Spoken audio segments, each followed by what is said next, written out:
Engineer हैं तो engineer के दृष्टिकोण से देखते और सोचते हैं।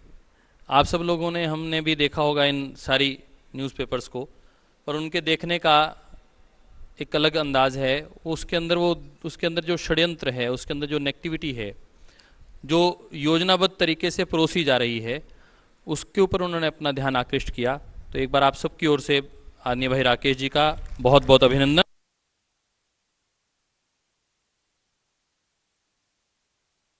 की दूरदृष्टि और सोच, व्यापक सोच का ही एक परिणाम होता है। जब हम किसी संगठन का, संस्थान का नेतृत्व करते हैं तो किस प्रकार हमें दूसरों के ऊपर भी ध्यान रखना होता है। अपनी बात जो हमें कहनी है वो तो बहुत अच्छे गंभीरता के साथ कहनी ही है, परंतु दूसरे व्यक्ति को किस बात को किस एंगल से रख रहे हैं, उसके पीछे उनकी योजना क्या है, वो क्या कहना चाहते हैं, क्या उसके माध्यम से वो क्या परोसना चाह रहे हैं, वो एक बहुत महत्वपूर्ण बात होती है। आज श्रद्धेय स्वामी जी महाराज ने एक बात विशेष रूप से कही, वह थी शक्ति का जागरण है। और हम सब लोग सरफेस पर नजर रखते हैं, हमें डीप जाने की अपनी आदत बनानी चाहिए। आप सबने सुना होगा ये बात, सुनी थी आज प्रातः। श्रद्धेय स्वामी जी ने कहा कि अपनी सोच को व्यापक करना है, वो डीप होनी चाहिए सोच। और हम बहुत ऊपर ऊपर के स्तर पर इसको सोचते हैं। और आज वैसे श्रद्धेय स्वामी जी ने कहा कि 80% लोग अपने समर्थक हैं, 20% अपने विरोधी हैं। मैं इसको थोड़ा सा और अतिशयोक्ति हो गई है, 1 या 2% लोग ऐसे हैं सिर्फ पूरे भारत की यदि बात करें जो इस प्रकार की नकारात्मक सोच के व्यक्ति हैं, जो इस प्रकार के मुखर होकर लिखते हैं, वो आग्रह से युक्त हैं। श्रद्धेय स्वामी जी महाराज के काम की उनको जानकारी नहीं, पतंजलि योगपीठ का परिचय नहीं। तो उसमें मैं सिर्फ इतनी बात जोड़ना चाहता हूं आज समापन के सत्र पर, कि हमें अपने सिद्धांतों का ज्ञान होना चाहिए और दूसरे को अपने पक्ष के साथ परिचय करवाने का और उसको अपने साथ जोड़ने का, उसकी विचारधारा बदलने का साहस भी होना चाहिए। कई बार मैंने देखता हूँ चैटिंग अपनी लंबी हो जाती है, कई विषय ऐसे आते हैं, बहुत से ऐसे विषय आते हैं जहाँ पर आपके सामने प्रश्न खड़ा होता है कि इसमें अपने को क्या उत्तर देना चाहिए। भाई राकेश जी ने आपके सामने रखा अभी कि चुनाव का संदर्भ हो या और कोई महत्वपूर्ण विषय हो, तो आप यदि कोई बात लिखते हैं, स्वामी जी महाराज के साथ आपका चित्र है, तो आपकी बात अब ऑथेंटिक हो जाएगी। तो इसलिए बहुत समझदारी से, बहुत जिम्मेदारी से आपने अपनी बात को रखना भी है। और श्रद्धेय स्वामी जी महाराज के विषय में भी अलग अलग, जैसे कृषक पुत्र के रूप में, गौ माता के संरक्षक के रूप में, गंगा पुत्र के रूप में, धरती पुत्र के रूप में, ऐसे अलग अलग विशेषणों का यदि आप प्रयोग करेंगे, तो मैं आज इस विषय में सोच रहा था कि हम केवल मात्र श्रद्धेय स्वामी जी महाराज का योग का परिदृश्य अपने ध्यान में रहता है। अब इसको और किस एंगल से हम देख सकते हैं, जैसे श्रद्धेय स्वामी जी महाराज वर्तमान कालखंड में हम बात करें तो मैनेजमेंट के गुरु के रूप में देखे जा सकते हैं। अब श्रद्धेय आचार्य जी को आप यदि बात करें तो भारतीय चिकित्सा पद्धति में एक नवीन वैज्ञानिक के रूप में आप देख सकते हैं। यदि इतनी शोध जैसे जितनी श्रद्धेय आचार्य जी या श्रद्धेय स्वामी जी ने की है, यदि ये किसी विदेश के किसी व्यक्ति ने उसमें से 1% भी शोध की होती तो उनको नोबेल पुरस्कार कई बार मिल चुका होता। परंतु वो श्रद्धेय स्वामी जी और श्रद्धेय आचार्य जी को क्यों नहीं मिल रहा? ऐसा नहीं उनको नहीं पता कि पूरे विश्व की आने वाली चिकित्सा पद्धति क्या होने वाली है, क्या होने वाली है? आयुर्वेद होने वाली है, योग होने वाली है। मैं कल आदरणीय आशुल दीदी से बात कर रहा था कि श्रद्धेय आचार्य जी ने जितनी रिसर्च की हैं उसकी भी जानकारी आपको मीडिया के माध्यम से मिले, ताकि आपको अपनी बात ऑथेंटिकली कहने का एक अवसर मिल पाए। जैसे आज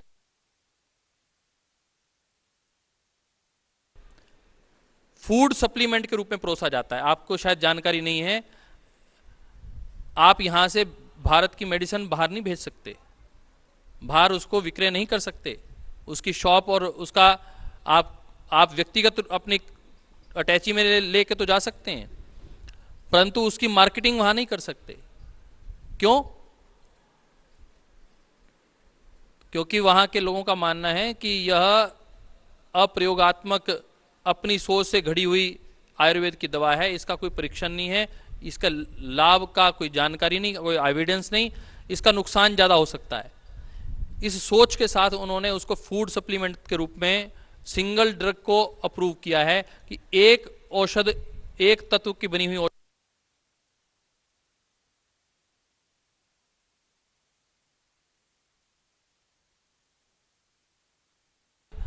पतंजलि योग पीठ ने यह कार्य आरंभ किया कि आयुर्वेद के ऊपर एनिमल ट्रायल आरंभ किए श्रद्धे आचार्य श्री श्रद्धे स्वामी जी महाराज के नेतृत्व में, कि उसकी टॉक्सिसिटी क्या होगी। जैसे सांप का विष अमृत का भी काम करता है, यदि किसी को सांप काट जाए वही विष अमृत का काम भी करता है। ऐसे ही होम्योपैथी में जितनी भी आप ड्रग्स लेते हैं उसमें एक मिनिमम क्वांटिटी का जो विष है वही आपको औषधि के रूप में दिया जाता है। ऐसे ही जैसे पारद यदि जुबान पर रख दिया जाए तो तुरंत तत्काल व्यक्ति की मृत्यु हो सकती है, उसी पारद को यदि आयुर्वेद के दृष्टिकोण से तैयार किया जाए तो वह बड़े से बड़े कठिन रोगों को समाप्त कर सकता है। ऐसे हीरा अपने आप में मृत्यु कारक है, परंतु हीरक जब भस्म बन जाती है वो कैंसर की औषधि का मुख्य कारक है। तो हमारी जो ऋषि परंपरा है उन्होंने जो विज्ञान तय किया है उस पर लाखों नोबेल पुरस्कार कुर्बान किए जा सकते हैं, उसकी अभी चिंता भी सामने वालों के हृदय में नहीं है। तो पहली बार यह हुआ है कि आयुर्वेद को पूरे विश्व में एक मानक औषधि के रूप में स्थापित करने के लिए पतंजलि योगपीठ की ओर से कार्य हुआ है कि एनिमल ट्रायल्स हुए हैं। तो मैं क्योंकि आयुर्वेद का एक विद्यार्थी हूं तो मैं इस बात को बहुत गंभीरता से जानता हूं कि आयुर्वेद आज केवल मात्र ऋषियों की ज्ञान परंपरा इस नाते नहीं, वह प्रमाणिक औषधि बनकर आई है। यह अपने आप में भारत का गौरव बढ़ा है, भारत की ऋषि परंपरा का गौरव बढ़ा है। यह अपने को ध्यान में आएगा तो हम अपनी बात को बहुत जिम्मेदारी से कह पाएंगे।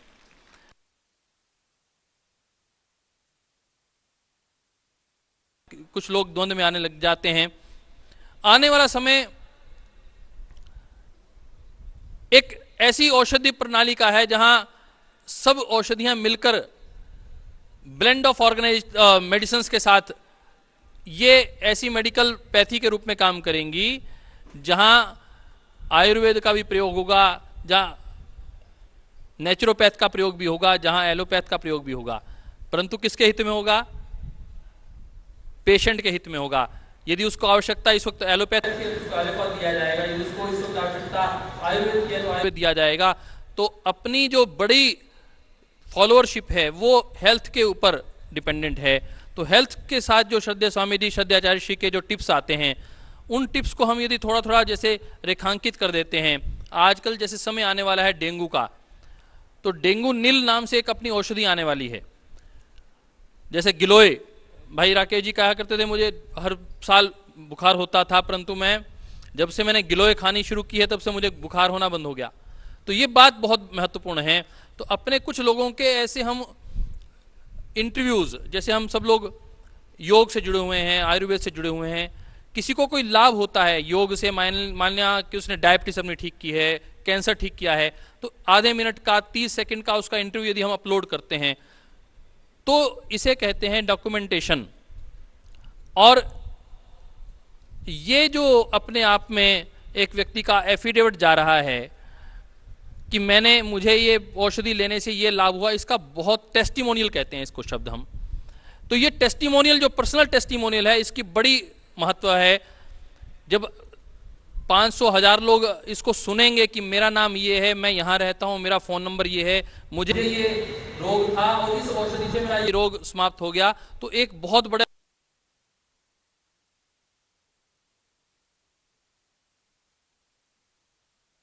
बहुत अच्छा लगा। मैं देख रहा था एक दिन भाई राकेश जी की बिटिया च्यवनप्राश दिखा रही थी ना, च्यवनप्राश दिखाते हुए उसकी फोटो पोस्ट हुई। हमारी एक बहन कश्मीरा जी हैं मुंबई से, उन्होंने बालों की अपनी फोटो दिखाई कि भाई मेरे बाल कितने लंबे, घुटने से भी ज़्यादा लंबे बाल दिखा रखे थे कि भाई मैं केश कांति इस्तेमाल करती हूँ। तो ये बातें तो बहुत सामान्य सी हैं, परंतु जब एक व्यक्ति कहता है तो उसकी कीमत बहुत महत्वपूर्ण हो जाती है, और वो भी सामान्य व्यक्ति कहता है।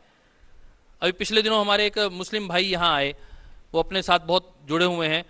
तो मुस्लिम भाइयों में बहुत सी एक भ्रांति थी कि हर प्रोडक्ट में गौमूत्र है, हर प्रोडक्ट में गौ की कोई सामग्री डली हुई है और हम इसलिए प्रयोग नहीं करेंगे। इस नेगेटिविटी को ख़त्म करने के लिए हमने वो बात रखी। तो उसने वो, क्योंकि यहाँ मौलवी थे देवबंद में, तो वो आए, उन्होंने कहा कि मैं स्वयं प्रयोग करता हूँ, वो मुझे अच्छे से पता है, यहाँ पर गौमूत्र की हर चीज में गौमूत्र डाला जाता है, ऐसा बिल्कुल नहीं है। ये जैसे अंग्रेजों द्वारा, ईसाइयों के द्वारा बनाई गई एलोपैथिक पद्धति थी, ऐसे ही ये ऋषियों द्वारा प्रचलित आयुर्वेद की जो पद्धति है, ये सबके लिए, पूरी मानवता के लिए है, किसी एक व्यक्ति विशेष के लिए नहीं है। तो हमें एक बड़ी विचारधारा को, सर्वे भवन्तु सुखिना की विचारधारा को भी ध्यान में रखना है। और सार्वभौमिक जो हमारा यूनिवर्सल ट्रुथ है, वेद यूनिवर्सल ट्रुथ है, एक व्यक्ति, एक कास्ट, एक जाति, एक मजहब के लिए नहीं है, एक धर्म के लिए नहीं है, पूरी विश्व की, आने वाली पूरी विश्व की जनरेशन, वो यदि हमने पूरे विश्व को लीड करना है, और हम केवल मात्र भारत की नहीं, पूरे वर्ल्ड के लोग अपने को देखते हैं, हमारी जो सोच है, हमारी रणनीति है, हमारी कार्य पद्धति है, वो ग्लोबल होनी चाहिए। तो मैं और अधिक नहीं कहते हुए आपसे एक व्यापक सोच के साथ अपने कार्य को आगे बढ़ाने का आह्वान करता हूं। और जैसे परम श्रद्धेय स्वामी जी महाराज ने कहा कि हमें सरफेस पे रह के नहीं, डीप जाकर सोचना है। और संगठन का अर्थ है, संगठन का क्या अर्थ है? देखो, एक शब्द में ही लिखिए जरा, सब लोग लिखिए जरा, सम जमा गठन। जहां सबकी विचारधारा समान हो। यदि विचारधारा समान नहीं है, लक्ष्य समान नहीं है, कार्य प्रणाली समान नहीं है, तो वो गठन संगठन नहीं है।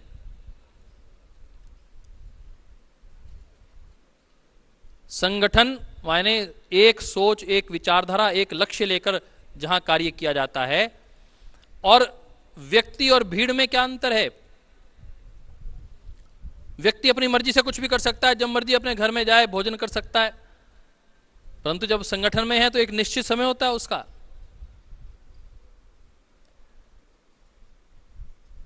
भीड़ जैसे जिसका कोई लक्ष्य नहीं है, वही भीड़ है, परंतु संगठन जब आप बैठे हैं, एक समूह है, उनका एक विशेष लक्ष्य है।